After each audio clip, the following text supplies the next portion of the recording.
हाँ भाई भांजे आजा, हो गया तैयार। अबे इतने दिनों बाद तू अपने मामा के घर आया है, चल तुझे खेतों में घुमा के लाता हूँ।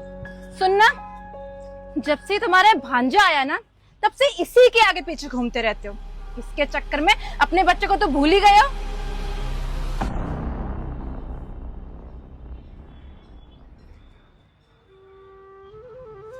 ऐसे क्या देख रहे हो? सही बोल रही हूँ मैं। जब तुम्हारी माँ जिंदा थी ना, यानी इसकी नानी, वो भी इसी के आगे पीछे घूमती रहती थी।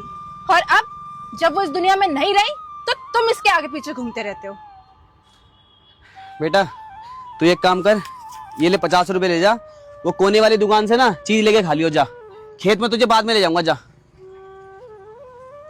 देखो जब मेरी माँ जिंदा थी ना, तब उसके लिए ये घर उसकी नानी का घर हुआ करता था, और उनके जाने के बाद ये घर अब उसके मामा का घर हुआ करता है, मतलब मेरा। और मैं नहीं चाहता कि उसको जरा सा भी एहसास हो कि जब उसकी नानी जिंदा थी तो उसको बहुत प्यार मिलता था इस घर से, और अब चीजें बदल गई हैं। बस इसलिए मैं ये सब कर रहा हूँ, समझ आई बात? ये कौन सी नई बात है? दुनिया में ऐसा ही होता आ रहा है। जब नानी का घर मामा का घर बन जाता है ना, तो पहले वाली बात नहीं रहती। तुम भूल गए? तुम्हारे साथ भी तो ऐसा ही हुआ था, और तुम्हारे भांजे के साथ हो जाएगा ना तो कोई आफत नहीं आ जाएगी। दिन भर देखो भांजा भांजा करते रहते हैं। अपने बच्चे की भी फिक्र कर लिया करो।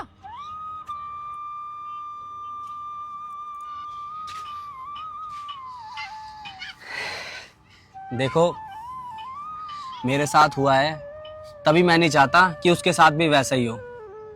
तुम्हें तो सब पता ही है ना कि बचपन में मैं अपनी नानी के घर खूब जाता था। गर्मी की छुट्टी मनाने, जो 2 महीने की स्कूल की पड़ती है, पूरी छुट्टी नानी के घर पे ही मनाई जाती थी। फिर एक दिन नानी ये दुनिया छोड़ के चली गई और मामा की शादी भी हो गई। उसके बाद तो सब कुछ बदल गया, बिल्कुल बदल गया। अब हाल ये है कि नानी के घर जाने का बिल्कुल भी मन नहीं करता, और कभी कभी जाना भी पड़ जाता है, रिश्तेदारी है तो वहां जाओ तो मामी सीधे मुंह बात तक नहीं करती।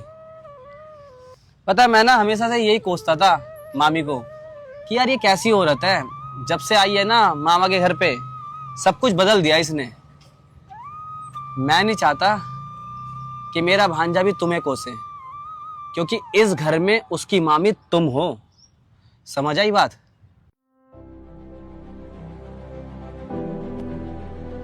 और मैं तुम्हारी बात से बिल्कुल सहमत हूं कि ज्यादातर दुनिया में ऐसा ही होता आ रहा है, लेकिन मैं इस चीज को बदलना चाहता हूं। मैं ये चाहता हूं कि जैसा ये घर उसकी नानी के टाइम पे उसके लिए था, उसके मामा के टाइम पे भी वैसा ही रहना चाहिए। वही प्यार मोहब्बत मिलनी चाहिए, बस इतनी सी बात है।